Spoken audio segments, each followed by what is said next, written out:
Sometimes the biggest enemy you have to fight isn't the world around you, it's the distractions inside your own mind.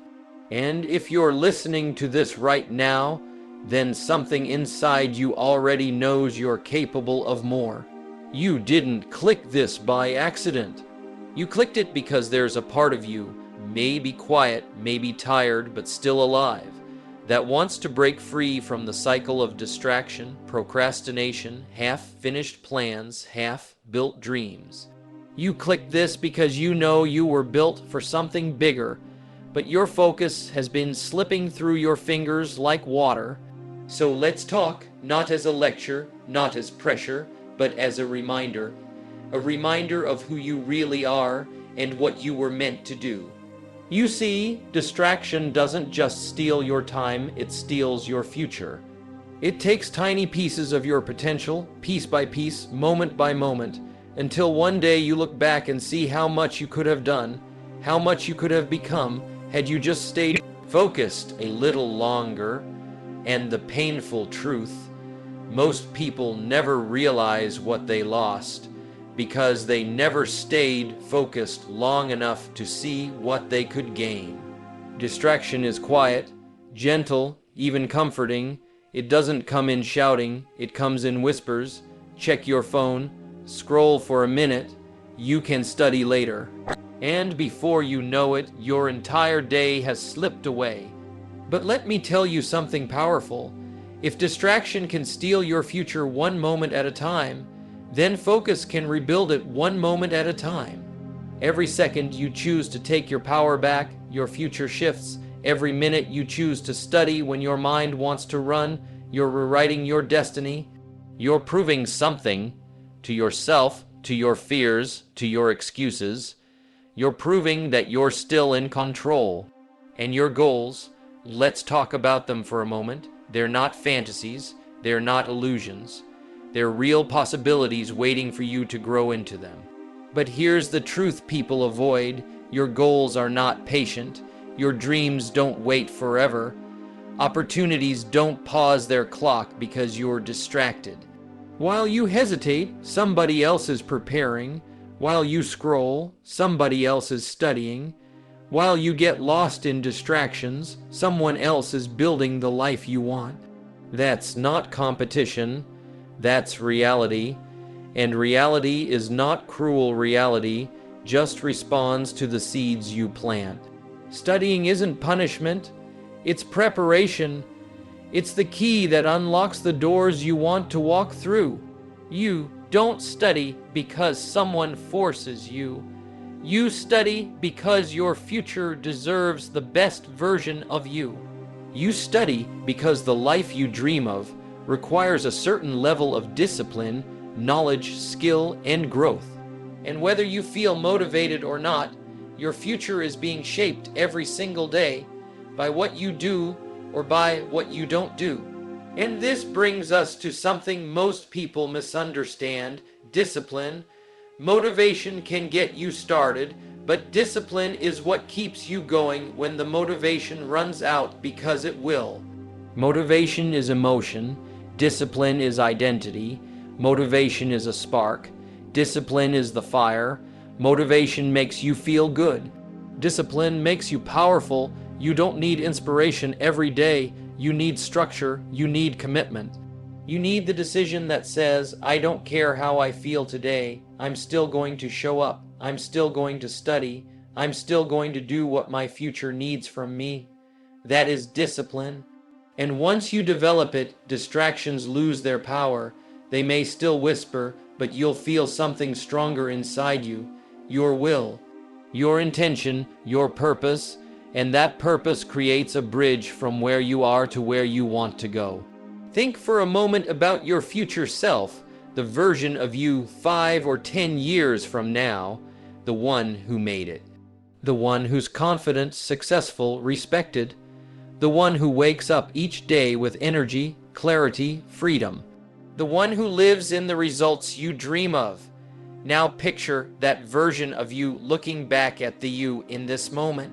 What do you think they would say? Do you think they'd tell you to scroll more, to waste more time, to get distracted again? No, they'd tell you, don't quit, don't drift, don't get lost in the noise. I am who I am because of what you choose to do today. That future version of you is depending on you. They're counting on you to push through the distractions, not because it's easy, but because it's necessary. Your future self isn't asking you for perfection. They're asking for effort. They're asking for consistency. They're asking you to choose your vision over your impulses. That's all. And here's another truth you need to hear. You don't need more time. You need more focus. Everybody gets 24 hours. The difference between successful people and everyone else isn't time, it's intention. It's clarity, it's what they do with each hour. You can study 4 hours with distractions and learn nothing. Or you can study 1 hour with pure focus and make massive progress. Focus multiplies your time. Focus is your superpower. And you don't have to be perfect to be focused. You just have to begin. Turn off your notifications. Put your phone away, clear your desk, take a breath, tell yourself, for the next 25 minutes I study, just 25, because once you start, momentum takes over. The hardest part isn't studying, the hardest part is starting, but once you start, something amazing happens. Your mind begins to settle.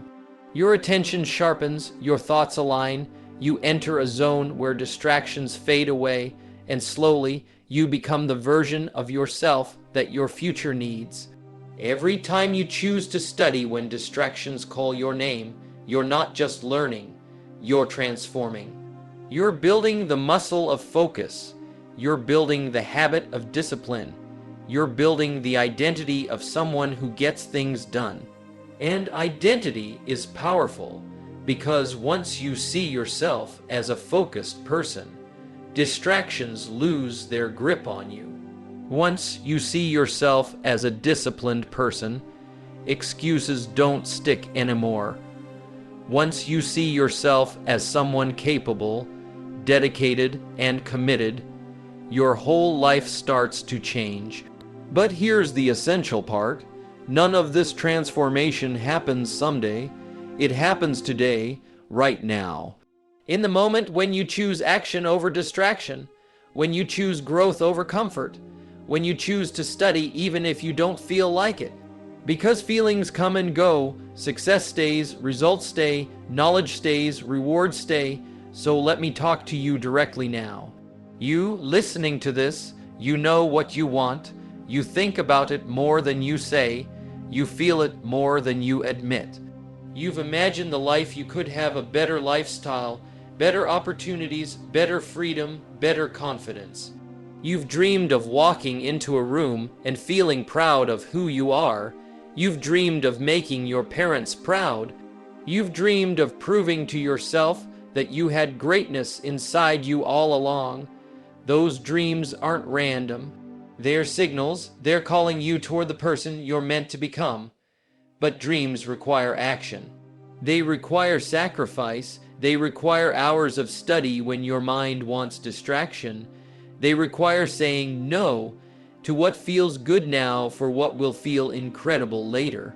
They require discipline, not as punishment, but as the highest form of self-respect. Studying is not about textbooks. Studying is about you, your character, your future, your identity, the life you want to live, the world you want to step into. Studying is how you make yourself ready for the opportunities that are waiting for you. Opportunities don't come to those who wish, they come to those who prepare. And you're capable of preparing, you're capable of focusing, you're capable of sitting down and studying even when distractions scream for your attention. You're capable of choosing your future over your impulses. You're capable of doing hard things. You're capable of becoming the version of yourself you've always dreamed of. The question isn't whether you're capable. The question is whether you're willing. And right now, in this moment, if you're still listening, then you are willing. Because people who don't care don't listen this long. People who don't want to improve don't seek motivation. People who don't have dreams Don't try to fight their distractions, but you're here, you're trying, you're listening, you're fighting, and that alone means you're on the right path. So here's what you need to do next. Close the gap between intention and action. Don't wait until you feel ready. You'll never feel ready. Success happens when you act before you're ready. Open your book, start your timer. Begin with 5 minutes if that's all you can handle. But begin, because once you begin, you break the cycle of distraction. Once you begin, you regain control. Once you begin, you shift your life from one day to today. And listen closely, your future is worth this. Your potential is worth this. Your dreams are worth this. You are worth this. So stop doubting yourself. Stop running from the work. Stop letting distractions win battles they have no right to win. You are stronger than your impulses. You are smarter than your excuses. You are greater than your distractions. You're not just studying. You're building a future. You're building yourself. And one day, maybe sooner than you think, you're going to look back at this moment, at this choice, at this decision to study instead of getting distracted, and you'll say, that was the turning point. That was the day everything started to change. And now take a breath and begin.